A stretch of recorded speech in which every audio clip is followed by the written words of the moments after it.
Hi everyone, my name is Abdulaziz. I'm one of the political science students at the University of Simon Fraser. In this short video, I'd like to spend some time talking briefly about some of the current mechanisms used to ensure accountability in the Canadian political system. As we all know, that Canada is a democratic country, which means that there needs to be mechanisms in place independent of the government to make sure that accountability is taking place. These mechanisms will assess the work of government that has been done. They might include acts, rules, and offices which try to make sure that the government is doing its job properly.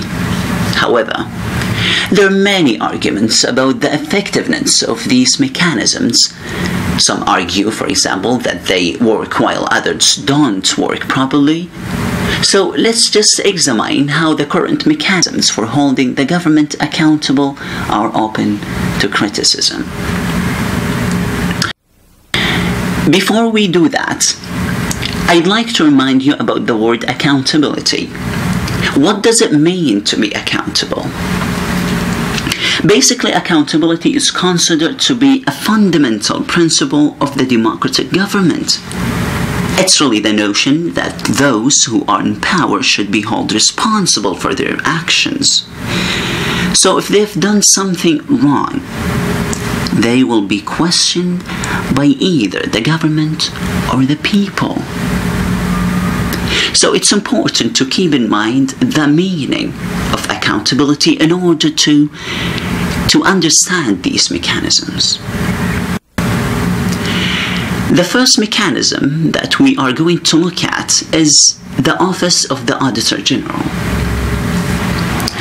The Office of the Auditor General in Canada is one of the arm's-length agencies which is responsible for watching over the financial dealings for the government.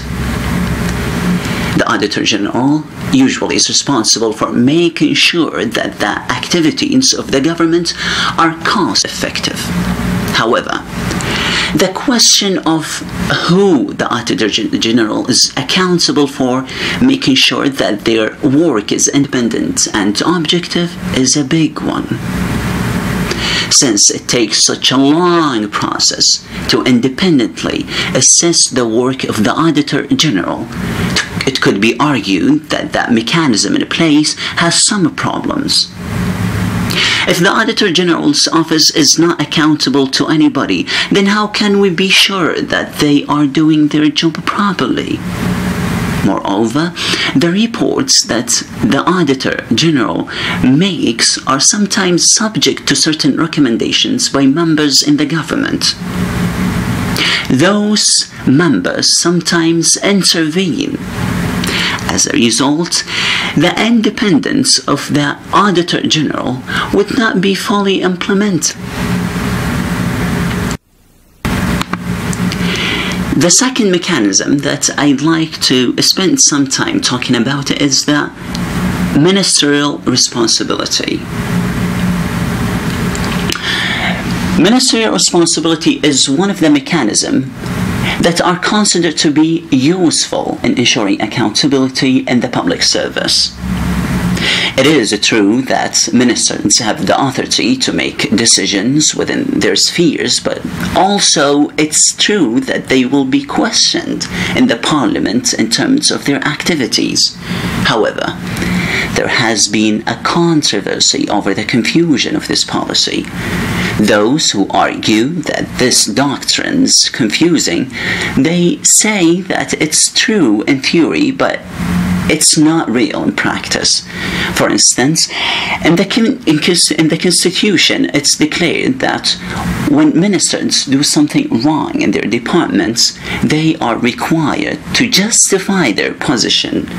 Otherwise, they will be required to resign.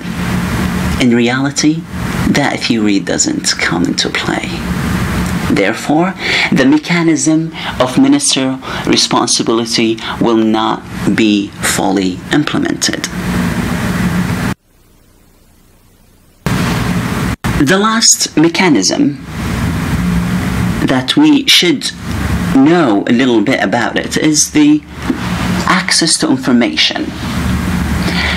Access to information is also another mechanism used in a democratic government to ensure accountability.